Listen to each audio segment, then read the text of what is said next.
Waduh, gara-gara ngikutin map di HP jadi nyasar nih. Di mana nih ya?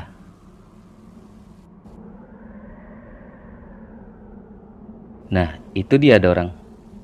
Gua begal. Jangan pergi kau. Di mana? Serahkan semua harta lu. Kalau enggak lu bakal mati hari ini. Gak. Apapun ancamannya gak akan saya serahkan. Ini adalah harta milik saya.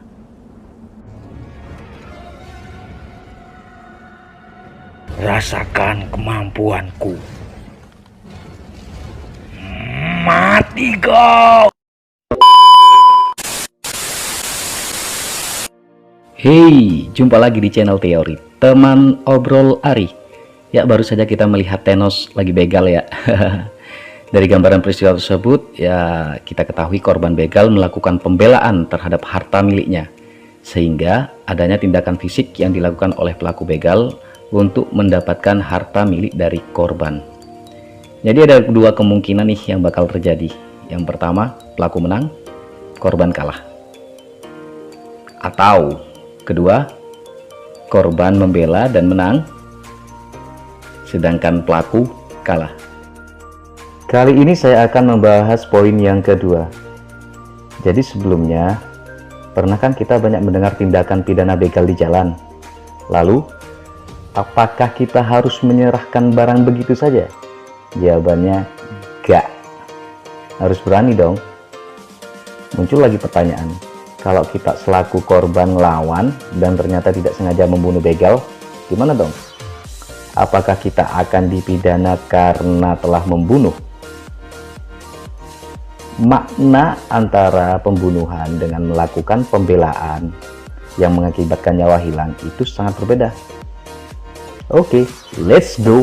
Kita bongkar. Nutir atau pembelaan terpaksa diatur di dalam KUHP, Kitab Undang-Undang Hukum Pidana, yang mana dibedakan menjadi dua, yaitu nutir yang merupakan pembelaan terpaksa dan nutir ekses yang merupakan pembelaan darurat yang melampaui batas.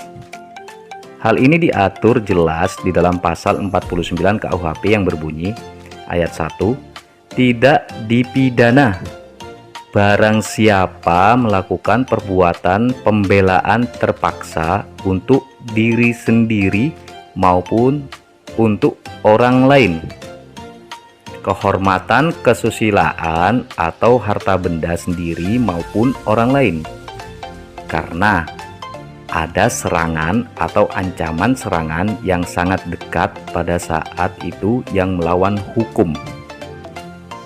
Ayat kedua, pembelaan terpaksa yang melampaui batas yang langsung disebabkan oleh keguncangan jiwa yang hebat karena serangan atau ancaman serangan itu tidak dipidana. Mana kita bisa memahami pasal tersebut? Hal ini dijelaskan di syarat pembelaan diri menurut R. Susilo di dalam bukunya, yaitu Kitab Undang-Undang Hukum Pidana, serta komentar-komentar lengkap pasal demi pasal, halaman 65 dan 66, yaitu syarat suatu perbuatan dikatakan pembelaan. Yang pertama adalah perbuatan yang dilakukan itu harus terpaksa dilakukan untuk mempertahankan, membela. Pertahanan itu harus amat perlu, boleh dikatakan tidak ada jalan lain. Di sini harus ada keseimbangan tertentu antara pembelaan yang dilakukan dengan serangannya. Untuk membela kepentingan yang tidak berarti, misalnya orang tidak boleh membunuh atau melukai orang lain. Yang kedua adalah pembelaan atau pertahanan itu harus dilakukan hanya terhadap kepentingan-kepentingan yang disebut dalam pasal, yaitu badan, kehormatan, dan barang itu sendiri atau orang lain. Yang ketiga, harus ada serangan yang melawan hak dan mengancam dengan sekonyong-konyong atau pada ketika itu juga. Begitulah penjelasan saya tentang pembelaan secara ringkas. Apabila ada pertanyaan, silahkan isi di kolom komentar. Cukup sekian dari saya. Terima kasih dan sampai berjumpa kembali.